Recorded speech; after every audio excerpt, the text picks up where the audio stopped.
A single ray of light from a distant star falling upon the eye of a tyrant in bygone times may have altered the course of his life, may have changed the destiny of nations, may have transformed the surface of the globe.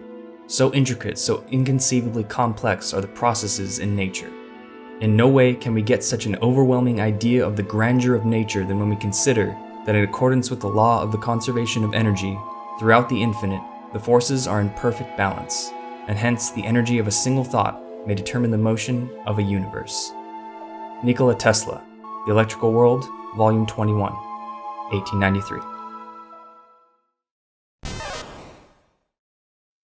Welcome everyone to another legendary episode of the Dex Trivia and Battle Strategy about the wonderful creatures we call Pokemon. This week we're diving through the Ultra Wormhole in pursuit of answers! Who is this Alolan invader come to steal away the light? Why does it make us feel so uneasy? Why does it seem so inhuman and so dangerous? And most of all, what does it want? Strap on your Pokeride gear and follow us into the abyss! It's NECROZMA!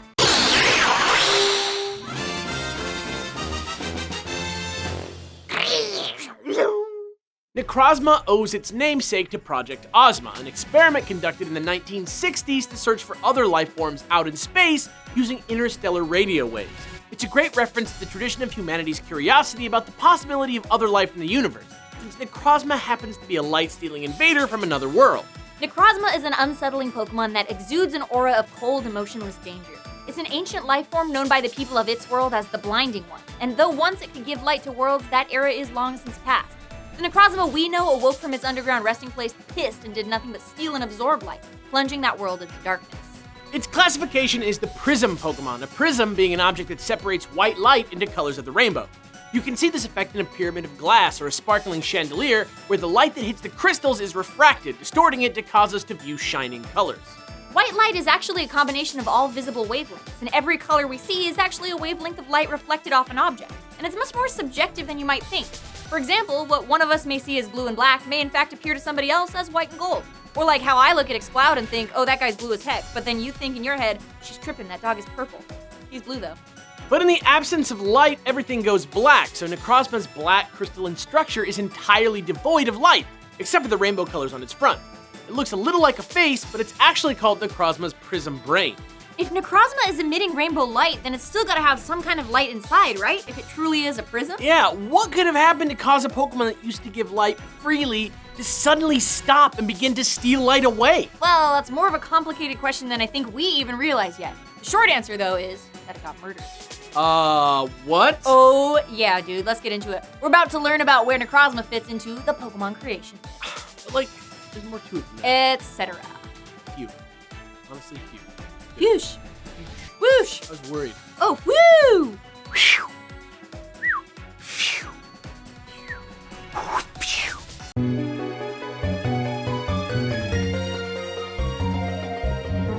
When NECROZMA absorbs overwhelming light energy, it appears as Ultra NECROZMA, a draconic being comprised entirely of light.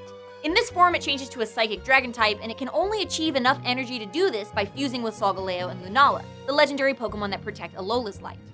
This is NECROZMA's true form, the form from ancient times that could provide light to an entire world.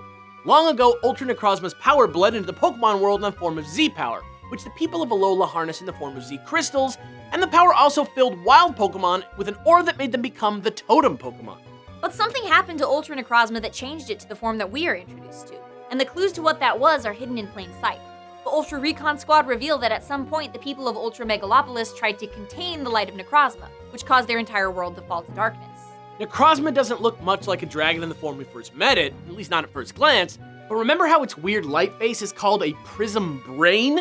Well, if you know basic anatomy, you know exactly where the brain lives, right? In your noggin! That's your head. Talk about your head. Yeah, so with that in mind, NECROZMA's weird-shaped body was tricking us the whole time. It's actually not a body at all, but the severed head of Ultra NECROZMA. If you can't see it at first, try rotating NECROZMA to the right about 90 degrees. Its leg holes are actually its nostrils, its arm holes are empty eye sockets, and sitting right between the eyes is that brain.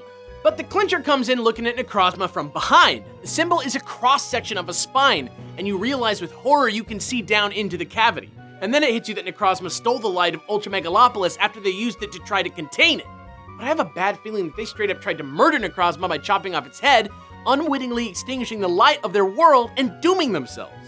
That's supported by the fact that the word necros is an ancient Greek word meaning corpse. When NECROZMA appears in Alola, Lily notices how much it looks like it's suffering and in pain, like a restless spirit trying to avenge itself.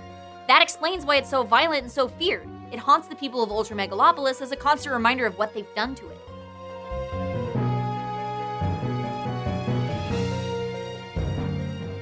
Yikes, that is pretty dark, but I'm convinced!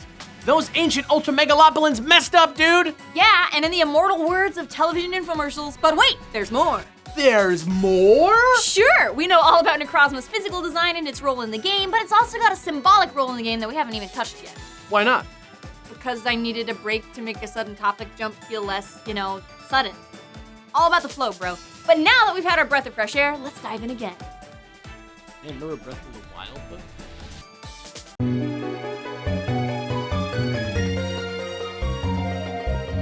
Alright, so the other really cool thing about NECROZMA ties it back to its relationship to Solgaleo and Lunala.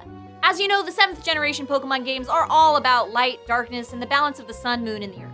Solgaleo and Lunala represent the sun and moon respectively, the two brightest sources of natural light we have.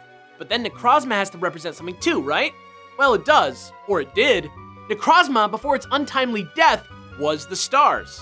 Ultra NECROZMA, made of pure light, is a star that provides light to worlds. It's said that life cannot begin without the light of a star, but what happens when a star dies, especially a particularly powerful one? It loses its ability to produce light and collapses into a black hole, the only celestial body that absorbs and steals light from the space around it. NECROZMA's arc is the path of light to darkness, the light cycle of a star, made tragic because all it wants is to get enough light back to be whole again, continue to shine. And in the end, even when a light-stealing black crystal alien attacks your universe, it was the humans who messed it up by choosing violence over understanding. Dang, Game Freak, making me face the deep stuff, the hard questions. Ugh. The thesis that's persisted through all the main series Pokemon games is simple. Be kind to the creatures of the world, learn to coexist with them, and don't hurt them.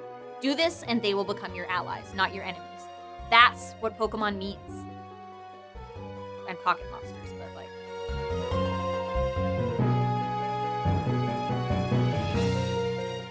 And that's it, NECROZMA. The little one is the dead cut-off head of the big one. I'd give you some battle strategy for it, but with a base stat total of 754, we're pretty sure you can figure it out.